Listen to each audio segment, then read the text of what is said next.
तो दोस्तों क्या है अपडेट इस वीडियो में बताएंगे दोस्तों।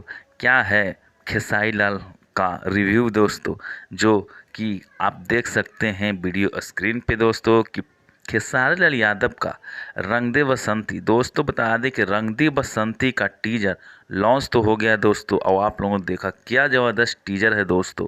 और जो नहीं देखे हैं और जाके प्लीज़ देखिए कि टीजर इतना ही अच्छा है टीजर कि मत पूछिए दोस्तों। बहुत ही अच्छा टीजर आया है खेसारी लाल यादव का रंग दे बसंती, जो कि आप देख सकते हैं कि एक देश पे फिल्म बना हुआ है दोस्तों। ये वर्दी पहन कर देख सकते हैं खेसारी लाल। और बता दें दोस्तों कि इसका फिल्म दोस्तों बहुत ही जल्द रिलीज होगा और आपके बीच सिनेमा भी बहुत जल्द आएगा दोस्तों।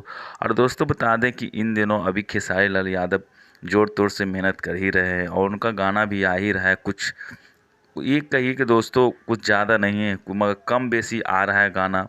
और दोस्तों इसका फ़िल्म देखने लायक होगा कि फ़िल्म ही बहुत ज़बरदस्त बना है दोस्तों। और खेसारी लाल यादव का हर फिल्म ज़बरदस्त है, जैसे कि फरिश्ते के मान के देख लिए। रिकॉर्ड तोड़ फिल्म जो अभी कर रहे हैं दोस्तों, उनका जो हर फिल्म होता है रिकॉर्ड तोड़ होता है। और रंग दे बसंती जब पिक्चर लगेगा हॉल में दोस्तों, तो वो भी रिकॉर्ड तोड़ेगी दोस्तों। ऐसा बात नहीं कि नहीं तोड़ेगी, तोड़ेगी दोस्तों। तो आज के लिए अपडेट इतना ही, फिर मिलेंगे नए वीडियो में।